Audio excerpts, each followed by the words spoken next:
Ladies and gentlemen. That was amazing. My name is Josh Schachter. Welcome I was to... gonna say, like, what would the Josh AI version sound like? Like the AI bot. Can we just get Larry David in on the call? We could. I think that's expensive, though. Something inappropriate. Definitely say something inappropriate. Well, no. Be worried about getting canceled. No. Say something that makes everyone on the call feel uncomfortable. It doesn't necessarily mean inappropriate. Just... It's a good distinction. He's right. It's uncomfortable being on a podcast with Josh. It is. It's a good thing we have really great editing. We have great editing. Thank you to our doing all this because he's not here, and we can we can talk all. He can't defend himself. See, that's what happens when you don't show up. I love it. Well, welcome to another. Are we good? Can I do the intro now, Kristi? Welcome to another episode of Customer Success and Bullshit. I'm sorry, CS and BS. I am one of your hosts, Jon Johnson. I'm the Principal Customer Success Manager at User Testing. I have been scaling and affecting proper growth with go-to-market strategies for 10 years across various industries. Kristi.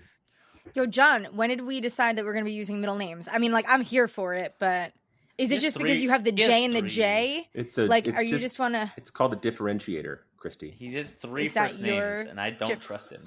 Right. Nobody knows. You only have one you'll have one name. It's kind of like Madonna. You're just Mickey. So but if you look up Jon Johnson, there's a whole bunch of them. So Jon William Johnson. Is there multiples of Jon William Johnsons? No. Are you sure? No. I've done no fact checking. Hey, Kristi, who are you? You don't know? No, I'm just kidding. Hi, everyone. Thrilled to be back. Kristi Faltorusso, Chief Customer Officer at Client Success. I've spent the past 11, 12-ish years building, scaling, and transforming customer success teams in hyper-growth B2B companies. And I am now focused on building sustainable success. That's my new thing. I got to figure out a way to add sustainable success into my little tagline. I got to fix it. So. Are we not doing durable revenue anymore? I'm not. That's not my. That was first of all. I know. That was never my thing. Blasphemy. You spew hate like that so early in the afternoon. No, my thing is sustainable success. I like that. Hey, Mickey. I know you do. One name. Just Mickey. Was that a question, or you're just telling me that I have one name? Intro. Hey, Mickey Powell, head of go-to-market at UpdateAI. I've spent the last 10 years in SaaS, mostly customer success. I did a short stint as an SDR and realized it's a hard job and I don't want to do it anymore. I'm super excited to be here because I want to change everything about customer success for the better. All right, Mickey, we're going to work on your tagline. This rambling isn't working for me. Yeah. We got to just make you like the AI. No, we just need to figure out how do you put the AI thing in your tagline where it's succinct and it feels good. I'll go ask ChatGPT for a better tagline. Yeah, could you please just type in a bunch of things and say give me a 2-line sentence? Yeah. Why don't you work on that while the rest of us are doing a podcast? So the theme last week was that Mickey didn't speak, and I would like Mickey to speak this episode. But before we get to that, we have a guest. There's a person in the room with us. Jenny Calvert, I'd love to get a quick intro on you. How are you? Thank you for inviting me. I am pumped to be here. A little intimidated. Kristi's here, and I know it's going to get a little spicy. But... Oh, no. We decided based on previous episodes that I'm clearly sexist and I'm only mean to men. So okay, well, I'm good. That's what we figured out. Yeah, so we're good. Awesome. Well, thrilled to be here. Longtime UpdateAI user. So go back with Mickey and Josh. We are buds. I think I was OG customer 1. So that's my claim to fame here. Close to? Yeah. I think so. I mean, I'm taking it. How do we define a customer? You heard it on record here. Customer OG number 1. I've been in customer success, account management, marketing for 15 years. How old am I? I'm not telling, but I just told you. We don't talk about ages. SaaS tech-enabled service and services companies. I've led teams across the globe. Really love to hyper-focus on the human side of customer success. So really digging into relationships, employee development, team development, things of that nature. So pumped to be here. That's awesome. Yeah, I'm calling in from Seattle, Washington. I'm on site with a few customers this week. So I'm sitting at the Pally Hotel just outside of Pike Place Market. So there's a lovely painting behind me that I don't own, but I might take with me if I can fit it in my, You can make anything fit. Is it your credit card or is it the company's credit card? Totally the company's credit card. Absolutely. There you go. Yep. And I think there's a nice little bathrobe too. A robe. That's pretty Yeah, great. yeah, the A robe. Take that, Toma Bravo. Toma Bravo. Oh my God, I'm just kidding, Toma Bravo. Please don't. Everyone's uncomfortable. Yeah. Well, what is actually, topographical. So, we really just kind of wanted to talk about what growth looks like for you. This is a pretty broad topic, but, the more and more we hear about RIFs and opportunities for folks that maybe are looking for new roles, but maybe those roles are being looked at by like 2,000 other people on the market. Tell us about what you're doing right now. Like, what do you own in your current role? And how are you seeing life change with this kind of focus more on lack of speciality and more on generalism? Such a loaded question. You've got 2 minutes. 2 minutes. Right. No, I'm just kidding. I'll probably go for a while. Mickey, air horn when I go too long-winded. I think I have a really unique perspective. So I'm currently in a SaaS spinoff of a larger tech-enabled service company. So we are in the very early 0 to 1 phase. And all of my customers are venture capital private equity. Specifically, talent. Toma Bravo. Oh, no. May or may not, there's some people there, but mum's the word over here. So really interesting perspective, not only within the customer success space, but around and adjacent to the world of talent, especially talent through the lens of capital deployment. Obviously, we've slowed down this year, which means hiring slows. So you get to see a lot of the foresights of the market before they actually hit and impact the market. One of the things that our platform does is it's all about this network-led. So if you haven't heard, go to network-led growth, things of that nature. We are designed to help people really tap into, share, and create collaboration and opportunity through network effects. Obviously, that plays into VC well. What we're doing right now is working to expand that into a single player mode. So talent that may have been impacted by a RIF or things of that nature. What do you see on LinkedIn? People are like, if I can make an intro to anyone in my network, and are you really going to go and peruse through all their LinkedIn connections? You're not. You might find an opportunity and you're like, hey, Mickey, the job poster. Can you broker an intro? And Mickey says, I don't really know that person. I've got like 6,000. I do it anyway. No, I did that. That happened with Kristi and I like last year. Yeah. But listen, can you let her finish her point, guys? Because she was trying to make one. She didn't make it yet. Whoa. Oh, that Hold wasn't on. Is Kristi? I think we're in an interesting space, not just for customer success, but like the talent world in general, where you have to have a connection, an introduction, or some kind of backdoor in. I think that's been true for a really long time, but as the market is flooded, this is how you really can differentiate yourself and find those opportunities to get your resume to the top of the pile. In the world of customer success, people are in these moments where their whole lives and everything they've known are turned upside down. And so you're seeing people want to get into customer success, people wanting to get out of customer success. Our industry is a little bit I don't want to say turmoil, but I think we're in a little bit of an identity crisis, especially emerging AI, digitization. What is CS? What is it not? Are we support? Are we back to specialization, hyper specialization? I think it's just a really interesting time. And so I have a lot to say, but you said 2 minutes. So I'm going to stop. Okay, wait. No. Can we? I want to rewind for a second Because I get to talk the whole episode. That was what we agreed upon. We want people to come back, Mickey. Wow. Yeah, I'm Ruthless. sorry. That was harsh. I know that was harsh Hold on on, Monday. hold I'm on. sorry. I love you so much. Are you muting me? Yeah. Where's I What? can't find the button. Don't mute me. I can't find the button.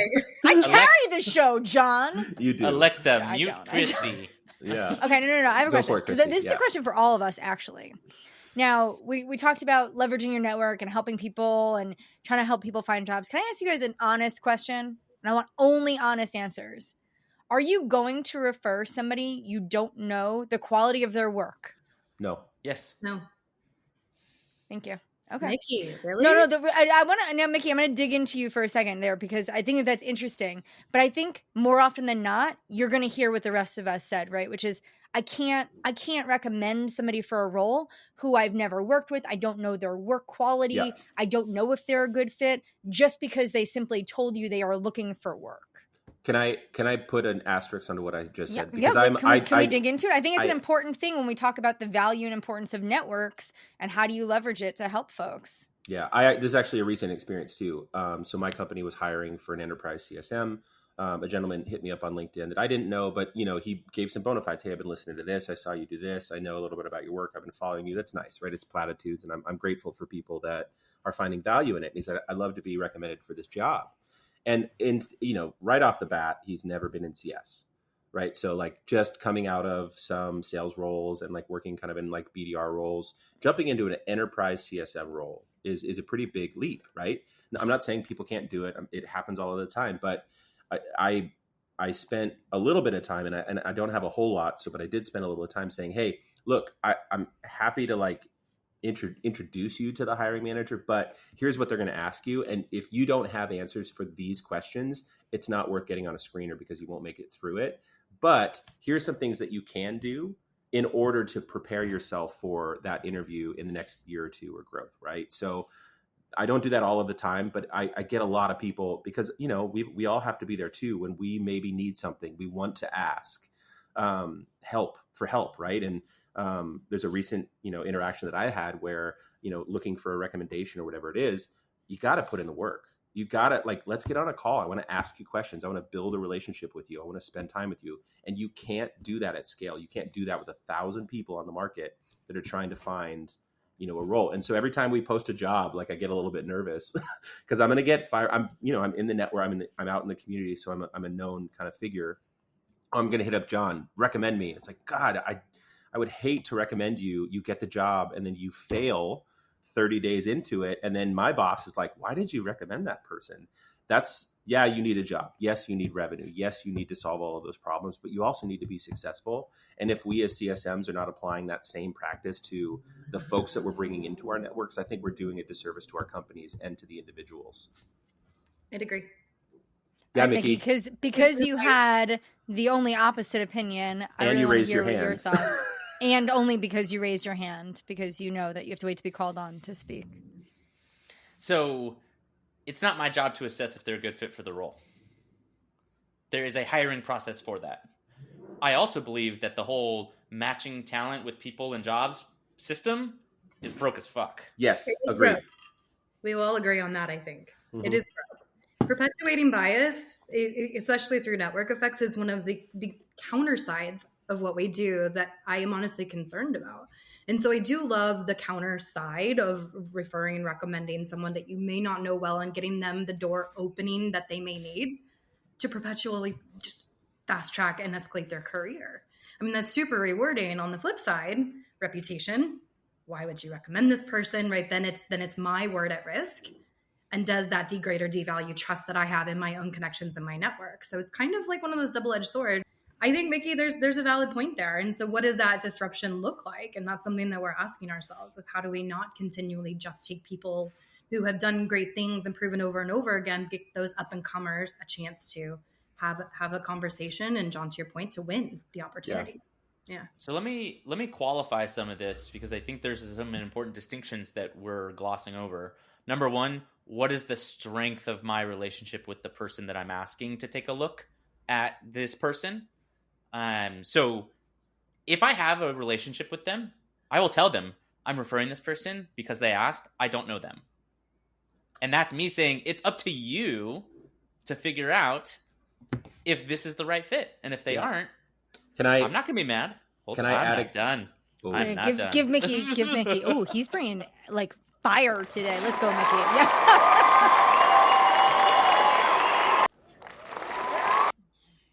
Okay. Continue. We need more Jerry Springer background noises. Very good. I'm going to come at John, you. you are not the father. Finally. Right, and it's a different Jon Johnson. For sure. Yeah, different Jon Johnson. Go ahead, Mickey. Finish your... So that's how I protect that semblance of like, I have a reputation. The second part is, I don't know the statistics, but I'm sure they are pretty enlightening of the chance of somebody succeeding or failing in a role and how bad we are at predicting that. Yeah. So given all of those things, I should just refer them, assuming they aren't like, yes, if somebody shows up and they're like, I've spent 17 years at, the Petco washing dogs, and now I want to be a VP of sales, I'll be like, nah, probably not right. But nobody does that. There's self-selection. The people that come to me and ask me to refer have already self-selected for what they think is maybe right in their wheelhouse or right on the leading edge of it.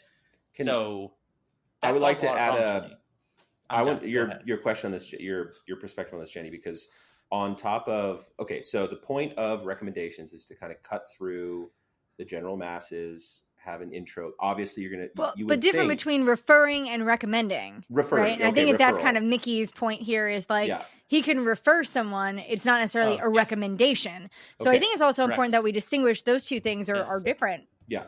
So I guess the question that I have, because this is actually a recent experience where I went through a referral process and there was 500 referrals for the same role, right? So the purpose of a referral is to diminish the number of people so that you can get to the head of the pile.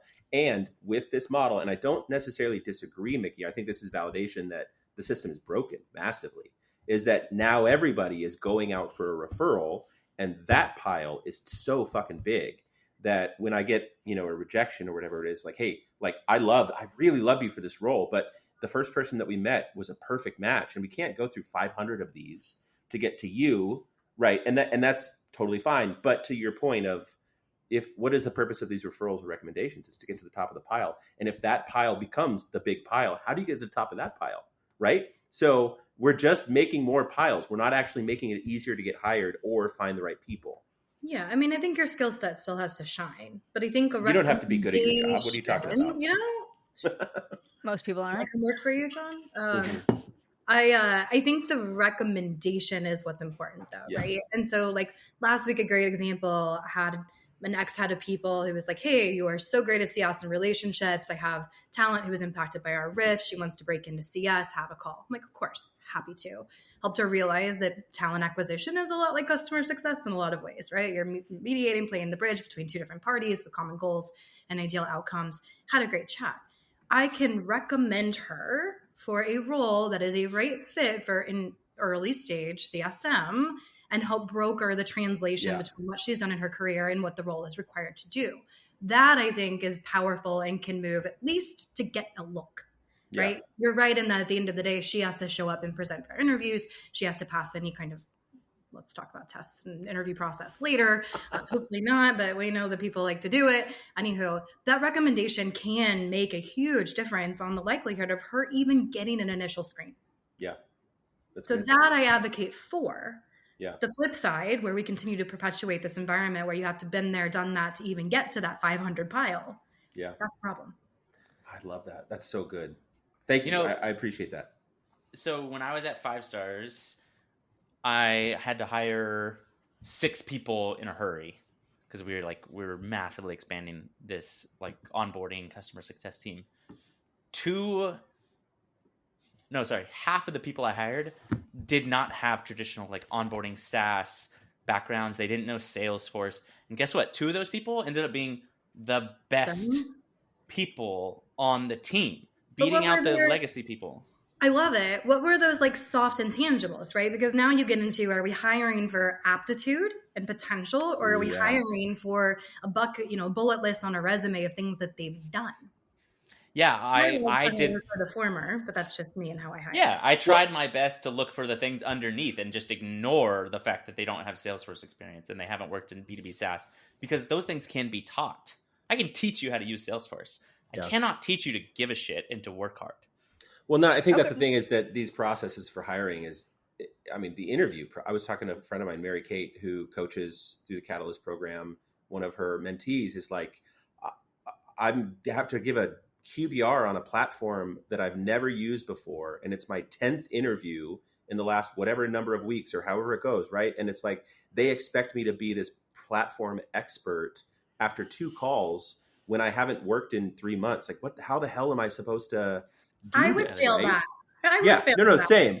Yeah, I hate I wouldn't. I'm just kidding. We know that, Kristi. No, but how do we shame the people that are still making people do that in the interview process? Listen, I'm going to say something. I very much still have an exercise in my interview process for individual contributors and for leaders.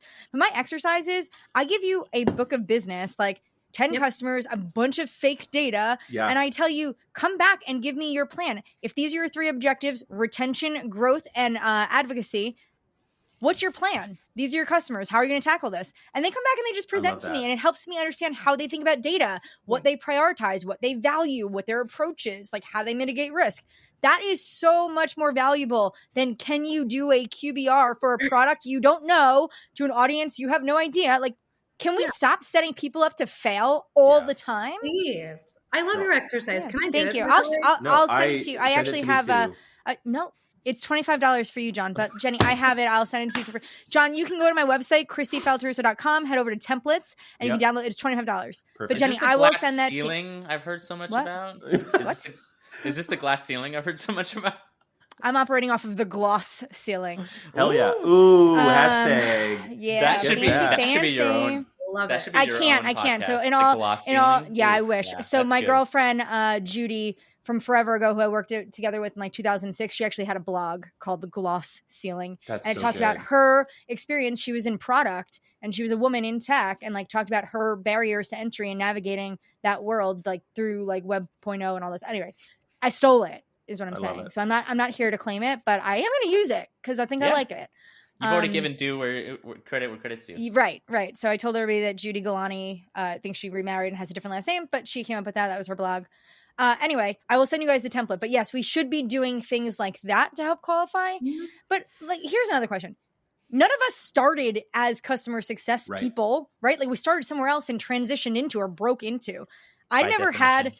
Exactly. So I didn't have customer success experience, and I like to think that I've been successful in my career and I was good at what I did, right? Just a little bit. Maybe not, John. Okay, sorry. I'll work on that. Yeah, but my point being is that somebody took a chance on me because they saw the intangibles. They saw the other skills that knew I would be successful. Why don't we have more folks focusing on that than how many customers have you ever supported? What was the size? How much revenue did you grow? Like, I don't know. If I'm interviewing somebody coming off of this crap economy right now, I'm sure their numbers are dog shit. Like, let's be honest. So and that's good. The dog shit is good. If I'm judging them on their ability to like grow their customers 400% coming off of this market, probably not going to get the job. 2020 to 2023 just needs a fucking asterisk on everything. Just say like put a disclaimer. Say it wasn't me. It was you. It wasn't Shaggy plays in the background. It wasn't me. Every customer success manager at Zoom from March 2020. Correct. They get no credit. They get no credit. Gong, Zoom, Calvert, like any digital. Yeah. Digital. Let's see how you do in 2025. Yeah. Let's see how you do. Right. 150% right. NRR. We're back in person. Yeah. Right. No, I think that's that's so good. I'm gonna hijack though. That is where kind of one of my passion projects that I've been working on as we all get to know each other. Mickey, you know me, but the rest don't.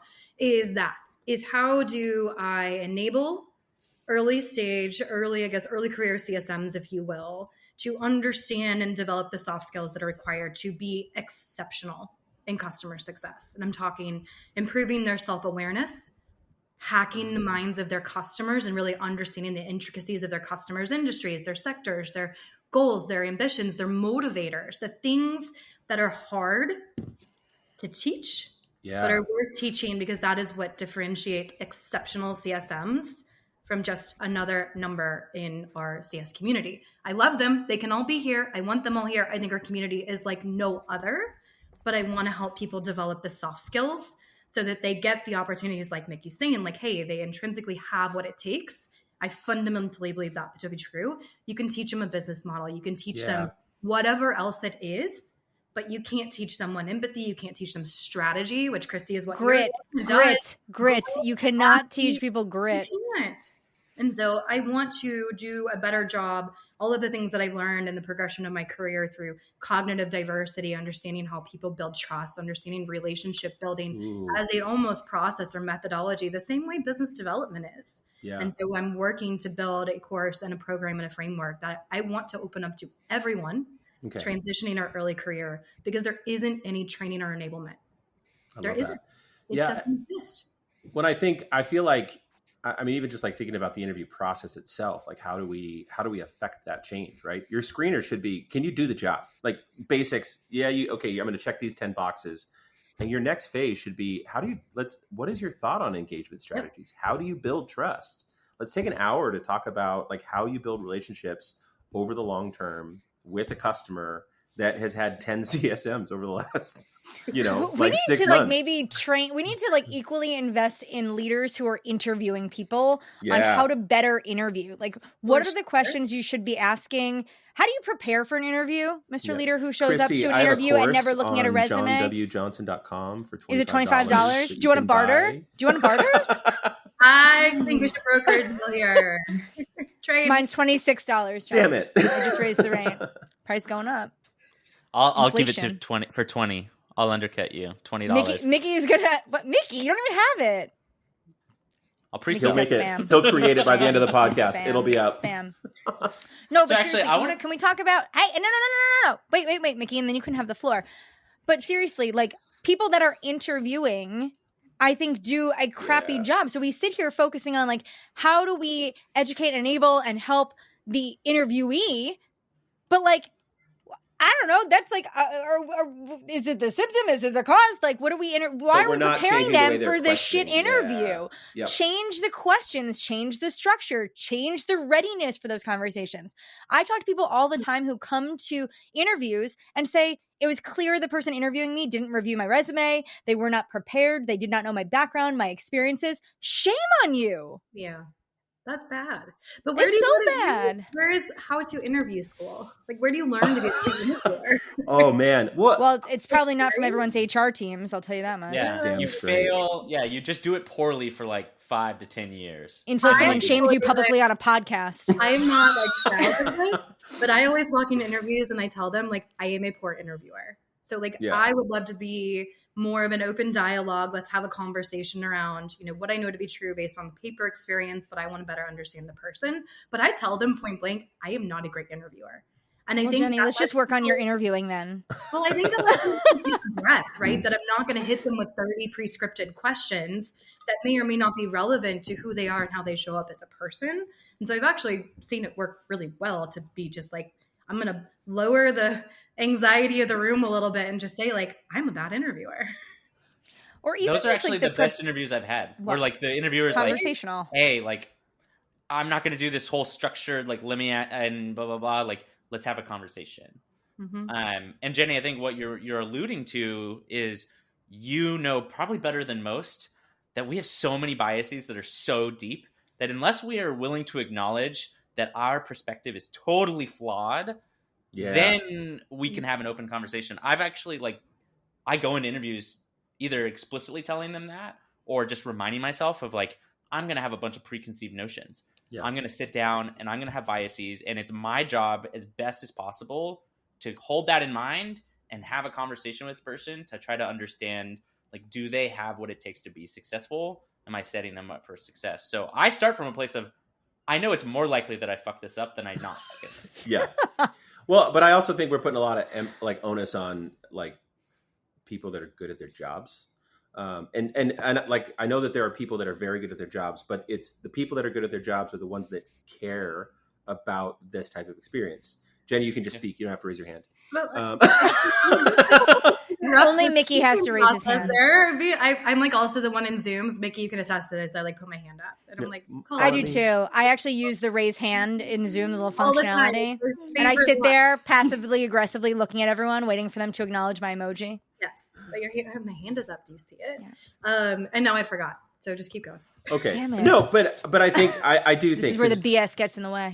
We spend so much time on the customer journey, and we spend so much time on like getting rid of frictions. And I know that there's whole industries. So maybe what we should do, like, let's bring on somebody from the HR perspective, right? That is on a hiring team. I think it'd be really interesting to be like, why are you fucking everything up?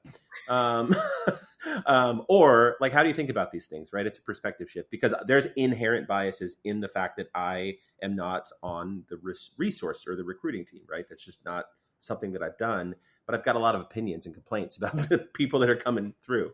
So why don't we do like an NPS for like interviewing, right? I would love for candidates to come through, like have like a candidate experience survey. Yeah. Well, then you get to share that score with folks. I haven't checked it out yet, but a little plug. I saw a post from someone in the middle of Google Riffs that started candidate.fyi. Oh, yeah. Yeah, I saw that. Yeah. I haven't checked it out yet, but they're all about candidate experience. So maybe we can find someone over there and see what kind of disruption they're looking to do in this space. Because I think it's ripe. It's great. LinkedIn is ripe for disruption. I think the talent hiring landscape is ripe for disruption. I think there's a lot just in this conversation that we all believe to be true that is broken. But I do remember my question for you, John. You said people great at their jobs. How do we even define that right now? We just gave an asterisk to 20 to 23. What does great work even look like? Yeah, that's a great. Yeah, and I would make the argument that you don't even necessarily need to look for like great work in a job, because you should be hiring. Well, yeah, like it's a fair question. What does great look like? I mean, I'll tell you all transparently. Well, it's hard. You tell me I'm doing a great job all the time. I never feel like I'm doing a great job. I also am like a recovering perfectionist, and I was gonna say I think it's different. I think folks. Yeah, I was gonna say that's probably a you thing, Jenny, that we got to work through. Maybe in some group therapy after this, we could definitely need some continue to record. This is not. This is group therapy. You misuse the podcast, Mickey. No, it's fine, Mickey. I'm on the same boat as you. No, I think I love that. I think this is a really great topic. All right, wait, can I ask? No, I want to ask Jenny a question. Jenny, what's next for you? As you think about your career, where do you want it to go? What is growth? That's a great question. I actually have spent a lot of time with executive coaches and thought I wanted to be a chief customer officer, and I realized I don't. Thanks. Kristi violently shakes her head. On the pod today. I love customer success. I love the space. I love how I stumbled into it. I'm sure similar to all of you all, but I know I am meant to serve, I'm meant to coach, and I'm meant to lead. So immediate future, I'm building that course. I'm building it. I know I am. I don't know what it looks like yet. The framework is built. The content is not. So that is first and foremost. The second thing, which is maybe fighting words for Mickey. So this should be fun. Yes. Let's go. Because I think as we enter this age of AI and machine learning and all of these things that are really that shift, right? This is the next big shift in business. Everything is including and incorporating AI, whether just putting chatbots in or whatever. I think the differentiator in business becomes the human element. It does. Agreed. And I want to place my bets and double down on where I'm headed, that the differentiator is human. But what that looks like is yet to be seen, right? Yeah. Because AI can do so much and it's learning to be more human. So then the power of those relationships and the way we show up and have conversations like this, tell me a robot can facilitate the same dialogue that we're having here today. It can to a point. Right, but we can get into the futurism, and you're going to have a whole 2-hour conversation with Mickey about how we're all going to be replaced by AI synthesis. I can never be replaced. This is true. Are we going to live in our pods and our avatars will go to work every day and we're just going to lay in Oh my gosh, can I just exercise all day? Can everyone leave me alone? Quit talking to me.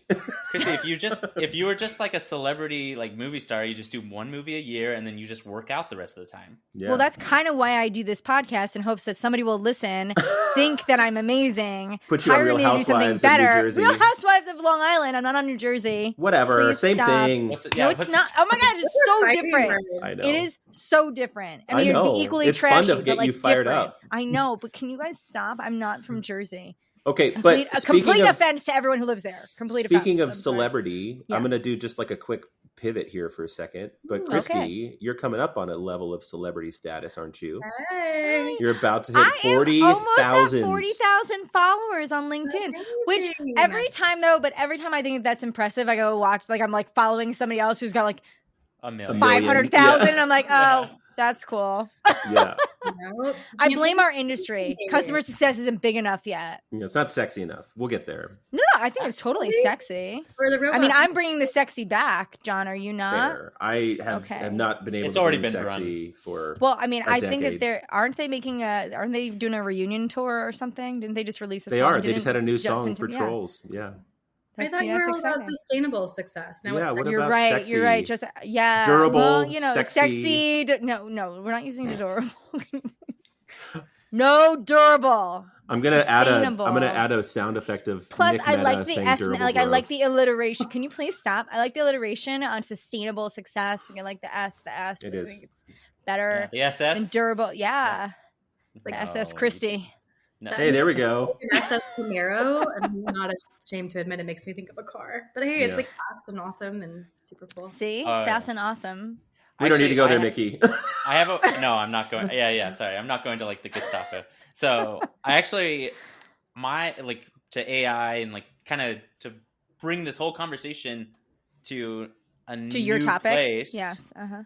No, I actually do think that the human element is really important. And I think it has to revolve around trust.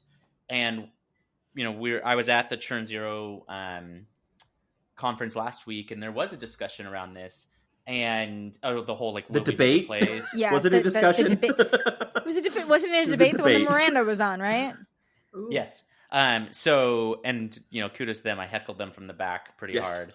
But so what I actually think is true is that the skills, the behaviors, the profile of people that we have generally hired for and supported and have succeeded in customer success are actually really needed in other places.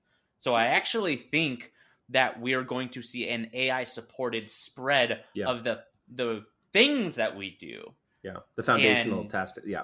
Yeah. Cause like therapists or teachers or like it's probably not a coincidence that we've seen a lot of people from the teaching industry come into customer success. I sincerely hope that we just get off our asses and pay them more so they can stay teaching. Stay teaching because we need them to stay teaching. Amen. Yep. So I actually think that customer success will start to change in terms of like how we define and think about it, but those people will be supported to do those roles elsewhere. And I think that that's a really, really important thing because trust and humility but also like the ability to see other people's perspective. And Jenny really put this way better than I did and say like, oh, I see where you're trying to go here. Let me help you chart a path to get there. Yeah, that's good. Awesome. Well, I'm gonna shift topics real quick. We got about 15 minutes left. There is one thing that I kind of just wanted to have like a roundtable discussion on. I know everybody's aware of what's happening in Israel and Palestine right now. They may not be, so fill them in. Oh yeah. Okay. So as of today, Israel has called up 300,000 reservists into their national defense. I think national army to protect the border and potentially move into some other military movements. I don't know much. I'm just kind of reading the wires as we go. We live in a global society and we work in a global industry. One of the things that the pandemic did do is this kind of movement towards remote. And a lot of the people in our network, working with CS Insider since the start, we have contributors that are in Israel right now who are being affected by this call to arms in a global movement. We saw the same thing with Ukraine, last year that we're still seeing today. There is a kind of a need in our space right now where we're doing a job and we have hired people in these places, working with customers in these places where wonderful technology companies exist and people of all kind of, like walks of life. Our colleagues are now on the front line of a battlefield. And this is something that is very different than I think a world that I grew up in. And I know a lot of people are affected in different ways outside of America that have been experiencing these things. So one of the things that I just kind of want to make sure that there's a moment that we take to just talk about how do we support, not even just politically or financially, but when your coworker says, hey, like this is happening, I'm in the middle of this war, or I'm in the middle of this pandemic, or whatever this is, how we respond as empathetic leaders to a crisis that we may never experience on our own. But work still needs to be done, and people still need to be supported, and benefits need to be paid, and kind of across the board on that. So this isn't a political kind of podcast or anything, but these are human beings on both sides and on every side. And there's life that's happening right now, and it's heartbreaking. And I just want to take a moment to just kind of share that there's things that we can do and things that we need to do to support the individuals in these crises. It's almost like you don't know what to say. That's it. It's very important. And I thank you for bringing this up today. I think it's super important. I think the approach with empathy is huge, and love and compassion and space to process. A good colleague of mine, Jewish, and he has family that they haven't been able to reach. Yesterday was Sabbath. You can't violate Sabbath, although then you don't know if they're alive. And so I just sent a quick note and just said, hey, I'm thinking of you. If you want to talk, or if you want someone to just go off on your feelings, I am here. I am an ear for you. And if not, like, totally understand that as well. So I think offering an ear or offering nothing and just letting them know that you are thinking about them is so important.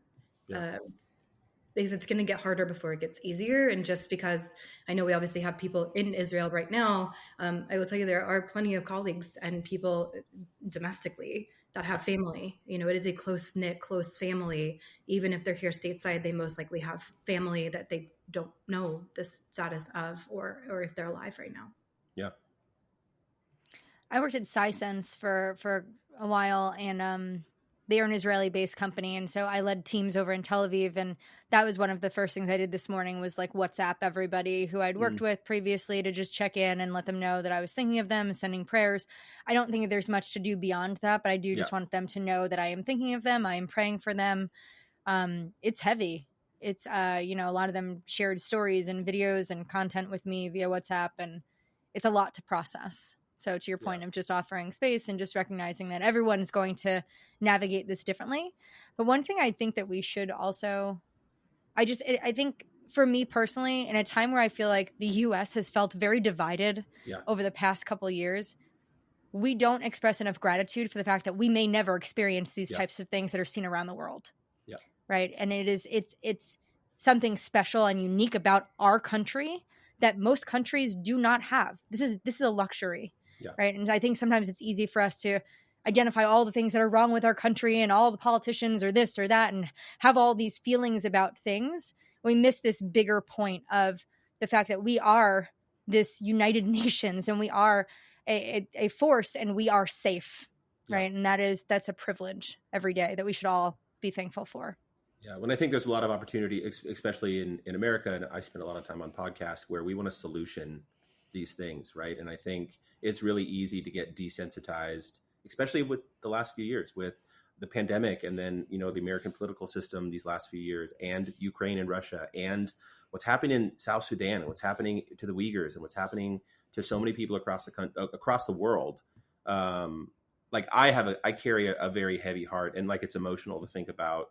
We spend so much time talking about the outcomes that we don't actually address the fact that this is a mom and a dad or a brother and a sister in a situation that they have no control over by competing political, whatever your views are, whatever you believe, that there are human beings at the center of these things. And yes, I'm so grateful for where we live, but there's also this heartache of, God, I just want to fucking fix everything. And I want kids to eat and I want parents to sleep with their, in their homes and be reunited in ways that they need to be reunited. And I'm not that I'm advocating for a right or a wrong here, but I want a solution. I want solutions. And there's so many problems that maybe that's the thing that is uniquely American. We're like, oh, we can just fix it. Let's just get everybody on a call and we'll talk through it. And, I've been watching The West Wing since it came out. It's just a constant thing where it's that's not how anything works at all in any way. And I think we spend so much time talking about, oh, if we just did this, where we just really need to go hug some people. And we really just need to feed some people and really just kind of be there in a way that we can, in a way that maybe only we can. So, I know that's a heavy topic. It's something that's incredibly important to me. I know it's incredibly important to everybody else on this podcast. So if you're affected in this crisis or any of the other crises that are going on around the world, if there's organizations or things that you need support or bring attention to, please let us know in ways that we can support. I don't know how to end when we're talking about there. I think we end there because I don't think shifting topics is appropriate. I think we end with a kind of moment's pause and hopefully everyone reflects positively and we come back next week and get to do this all over again. Yeah. So thank you so much, Jenny, for your time. I appreciate it. If there's anything else that we can do, please let us know. And thank you to all of our listeners who are, with us today. Stoked to be here with you guys. So I'll end a way that a podcast I listened to has done since COVID. They said, take care of yourself. And if you can, someone else too. Amen. I love that so much. So thank you bye, so guys. much. We'll see you next week. Bye. Thanks, guys.